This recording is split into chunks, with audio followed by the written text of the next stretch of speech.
Olá, estudantes do nono ano. Eu sou a professora Jaqueline e essa é a nossa aula de língua portuguesa. Na aula de hoje, nós vamos ler e compreender uma reportagem, vamos identificar o tema dessa reportagem, analisar o uso de recursos persuasivos, que são aqueles utilizados para convencer o outro. Também vamos reconhecer a forma composicional do gênero reportagem. Para começo de conversa, temos um poema de Álvaro Poussetti. 10 de maio, com tanta conta para pagar e eu quase desmaio. Observe os versos ao lado. Como se sente o eu lírico quanto às suas finanças? O que ele está sentindo, será, em relação às finanças dele? Ele descobriu não, ele lembrou que tem contas para pagar e está passando mal, né?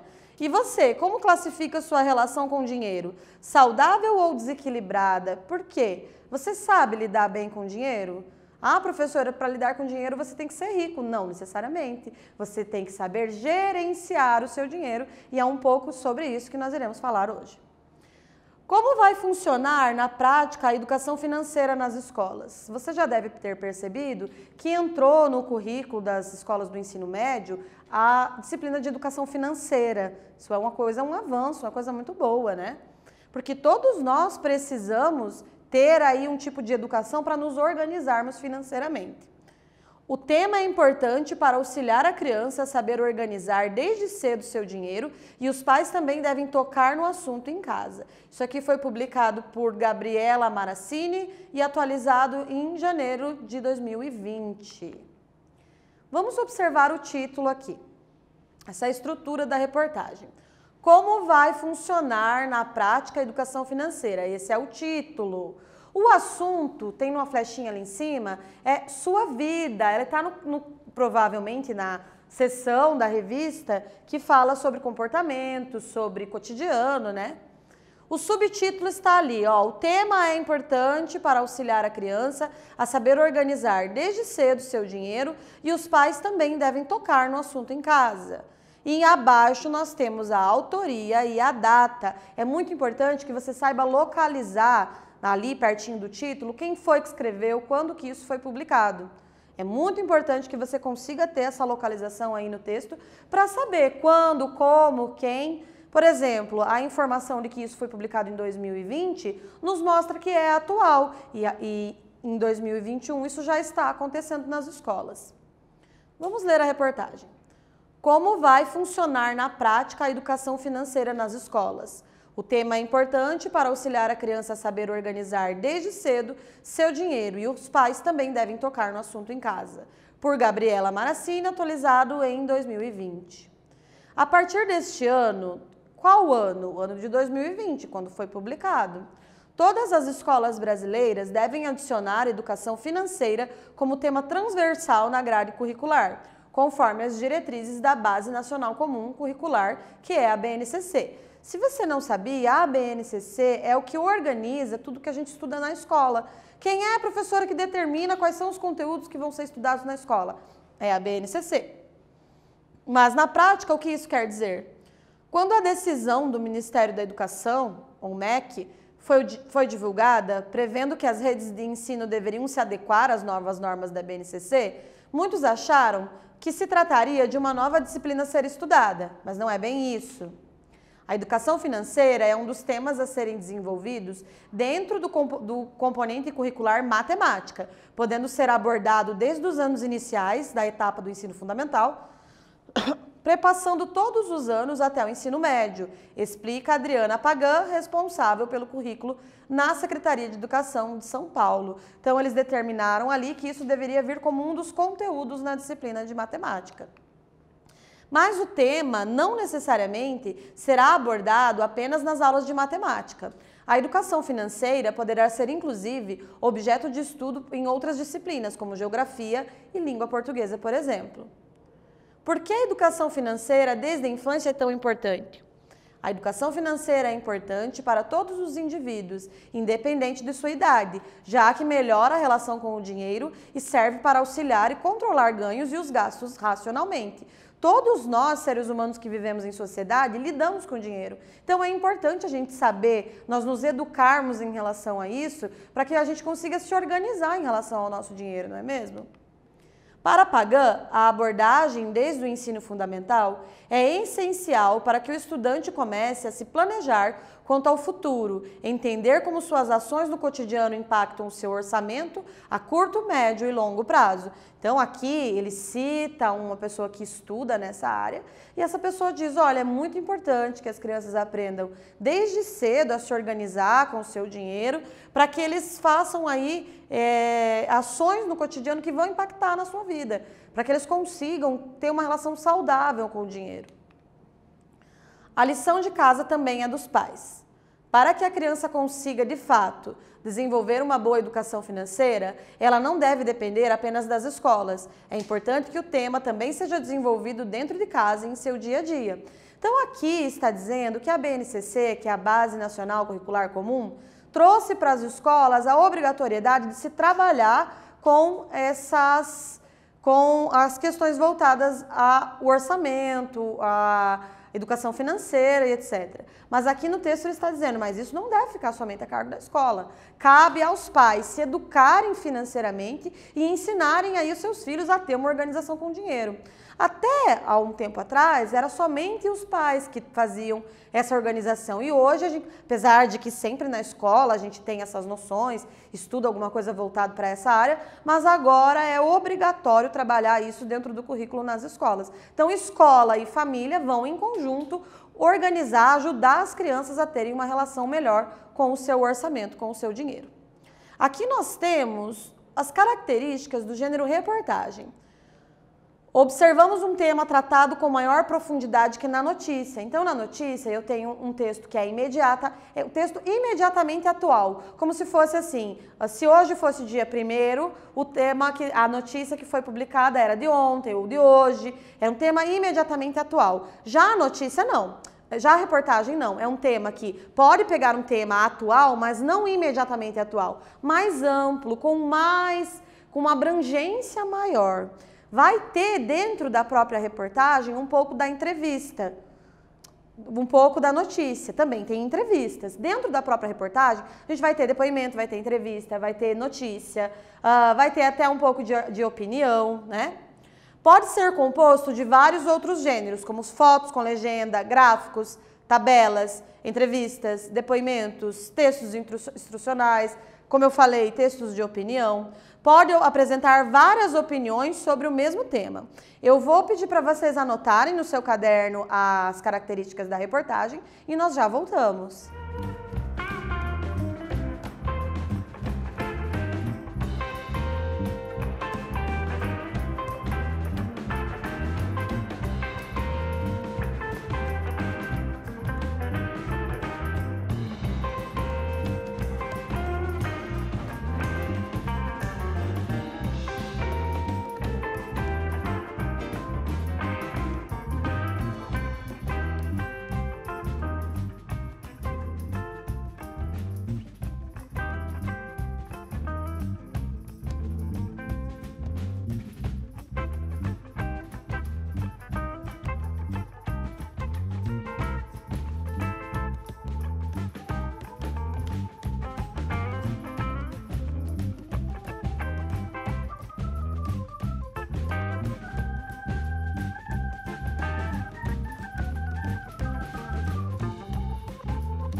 Conseguiram anotar? É importante que você saiba as características do gênero. A atividade de número 1 é a seguinte: a reportagem traz a proposta da BNCC sobre educação financeira nas escolas. Qual disciplina é responsável principal deste tema? Foi falado sobre isso na leitura, será que você prestou atenção? Anota lá no seu caderno e nós já retornamos.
E aí, o que você respondeu?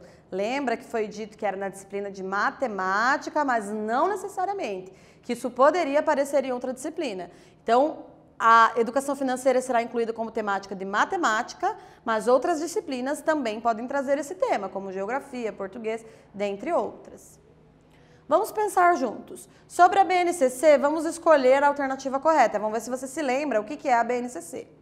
A Base Nacional Comum Curricular, BNCC, é uma política pública de Estado que estabelece os direitos de aprendizagem de todos os estudantes brasileiros. A Base Nacional com Colégios, BNCC, é uma política pública para o ensino médio. Qual dessas é a correta? Observem aqui. Nem tem nada a ver essa história de com colégios, está totalmente errado. BNCC é Base Nacional Comum Curricular e é para todas as escolas, não é só para o ensino médio, é para o ensino fundamental, ensino médio, ensino superior. Então temos na BNCC ali o que regula as escolas no Brasil, tá? Atividade. A educação financeira é importante para todos os indivíduos, independente de sua idade, já que melhora a relação com o dinheiro e serve para auxiliar a controlar os ganhos racionalmente. No trecho, qual a importância da educação financeira na escola? Escreva no seu caderno e eu já retorno.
E aí, o que você respondeu? Vamos ver?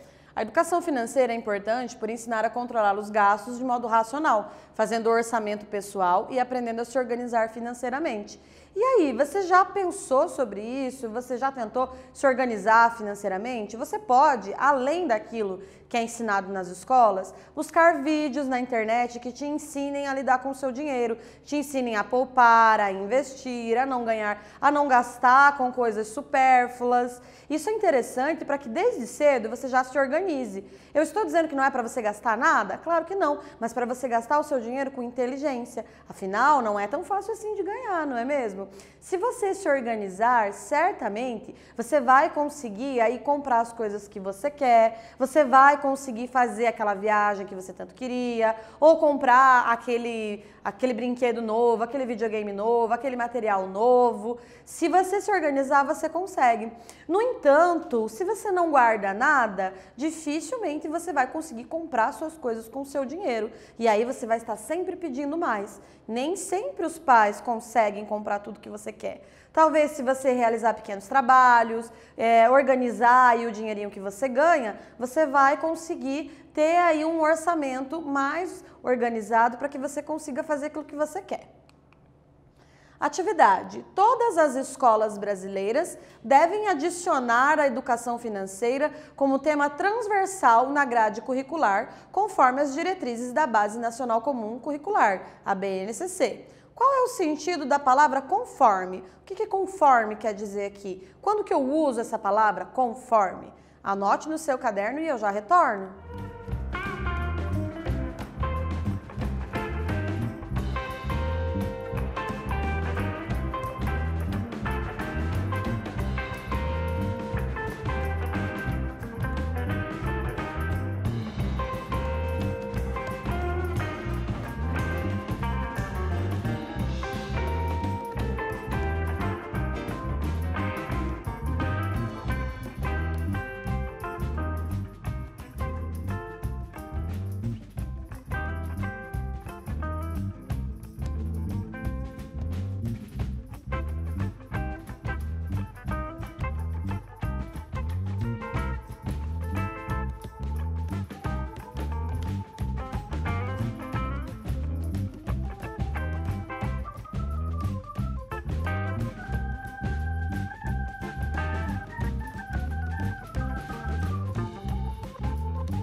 E aí, o que você respondeu? Vamos ver?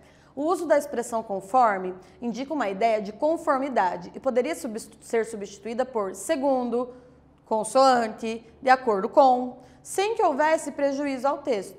Esse é um recurso argumentativo muito comum em textos jornalísticos, porque atribui a responsabilidade da opinião a alguma autoridade no assunto. Ou seja, não é a revista Cláudia que está dizendo, mas sim a BNCC. Então, quando ele diz conforme o estudioso, tal, o que ele está fazendo? Está lançando um argumento baseado em uma voz de autoridade. O que isso quer dizer? Eu não digo que fui eu que disse, não é a revista que está dizendo, mas ela baseia aquela opinião, baseia aquelas questões no que foi dito por uma outra pessoa, colocando assim a responsabilidade nesta outra pessoa, porque foi uma pessoa que estudou sobre o assunto, uma pessoa que pesquisou esse assunto. Quando você vai produzir textos, reportagens ou artigo de opinião, é interessante que ao lançar mão de algum argumento, você saiba basear esse argumento ou em uma voz autorizada, ou em uma pesquisa, ou em estatística, organizando os seus argumentos para que as pessoas deem fé a esse argumento, para que você consiga aí chamar a atenção das pessoas que estão ouvindo aquilo que você está falando. Após lermos essa reportagem, vamos pensar em nossa vida financeira. Quais coisas você ou sua família pode começar a mudar e por quê? O que será que a gente poderia ir mudando aos pouquinhos para a organização do nosso dinheiro? Uma dica muito boa é você só comprar se você tiver dinheiro para pagar. Porque às vezes a gente usa o cartão de crédito como se fosse um dinheiro a mais que nós temos, mas ele não é um dinheiro a mais. É muito perigoso utilizar o cartão de crédito como se fosse um complemento de renda. Você precisa saber que tudo que for comprado no cartão de crédito vai ter que ser pago no mês seguinte. Você vai ter esse dinheiro para comprar e pagar? É isso que você precisa pensar. Também você pode se organizar e pensar, será que eu preciso comprar isso agora? Será que você precisa comprar tudo? Tudo que você vê, tudo que os seus amigos têm, você precisa comprar? Será que é necessário mesmo você fazer isso? Ou você poderia, de repente, guardar esse dinheiro e fazer isso uma outra hora? Se você é aquela pessoa que adora gastar com comida na rua, será que se faz necessário você comer cachorro-quente todo dia fora? Ou comer e comprar coisas na rua? Às vezes não é tão necessário, fica mais barato comer em casa. Então são dicas assim que podem fazer com que o seu dinheiro renda um pouquinho mais. Porque é tão difícil de ganhar, a gente precisa dar uma seguradinha, organizar o nosso dinheirinho, guardar para comprar aquilo que a gente quer, para investir esse dinheiro. Na aula de hoje, nós realizamos a leitura de uma reportagem sobre educação financeira na escola e conhecemos alguns elementos que compõem esse gênero. Vamos lembrar quais são os elementos que compõem o gênero reportagem? A reportagem é um gênero misto. Ela vai ter lá um pouco de notícia, ela pode ter entrevistas, ela pode ter depoimentos, ela pode ter opinião, ela vai ter um título, vai ter um repórter que assina. Geralmente elas são publicadas em jornais e revistas, também existe o estilo de reportagem que vai na televisão. E aí, pessoal, o gênero reportagem é um gênero que pode trazer junto com ele muitas outras coisas. E é interessante nós lermos para nos enriquecermos mais em relação a um assunto. Espero que vocês tenham gostado da aula de hoje. Tchau, tchau e até mais!